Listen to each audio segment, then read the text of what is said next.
Hi, everybody. This is Professor MCal.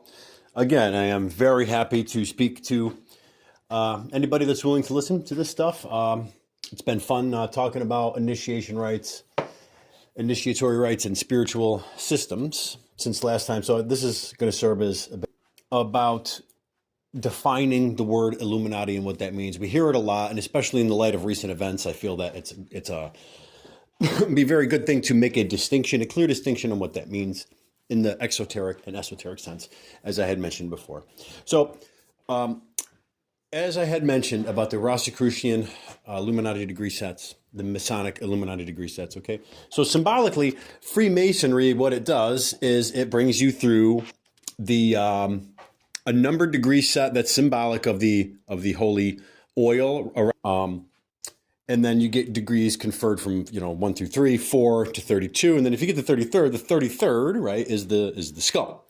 So we understand the philosophy and the theory here, but we don't put it into practice the same way as they do in the Far East. Now, the Aghori Sadhus are the best example of this, in my opinion. Also, the Naga Babas, the Naga Sadhus as well.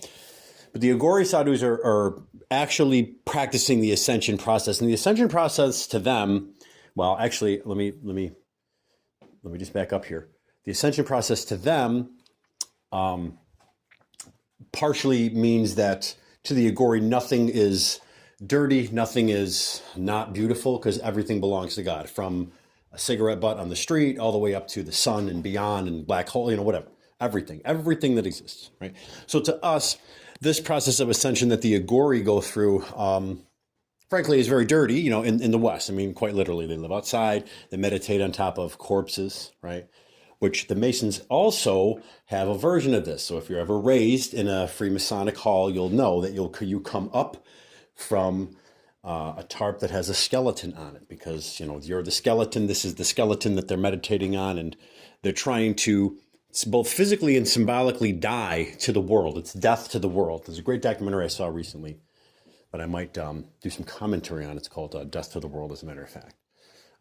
Many of the yogis in India actually attend their own funeral while they're still alive. Like, the person that you think you are is really a construct. Like myself, Professor MCal, it's all just made up. There's all different things that piece together who I am, who I think I am.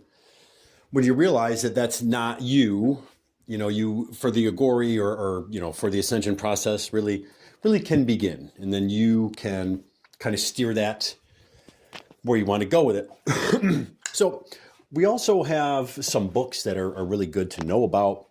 And I think I should mention in this talk, like Duncan's Ritual of Freemasonry, which is one of the oldest and most concise books on the subject, on the initiatory processes. It covers your entered apprentice, your fellow craft degree, your master mason degree, and then it also goes into the Royal Arch degree. Extremely interesting stuff. Very interesting stuff. I'll probably do a video just on the Royal Arch one day because it's fascinating.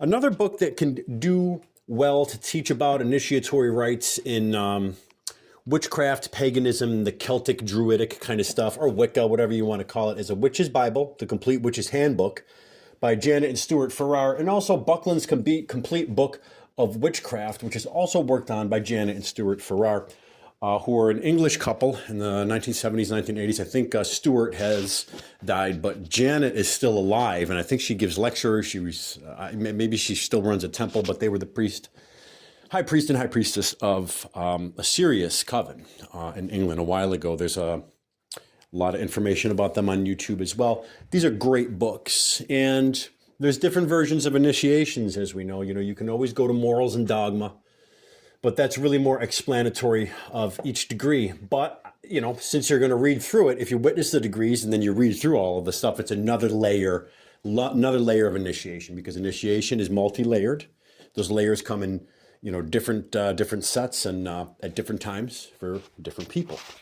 So I think that's going to be all for today. I'm going to leave you with a suggestion of one book that is really terrific one to get into if you want to further your knowledge on this topic. It is called The Training and Work of an Initiate by Dion Fortune.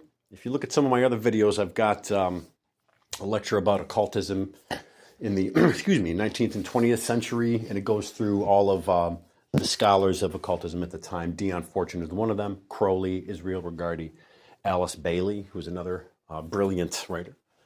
So yes, I hope that this finds you well, and have a lovely day. We'll talk again.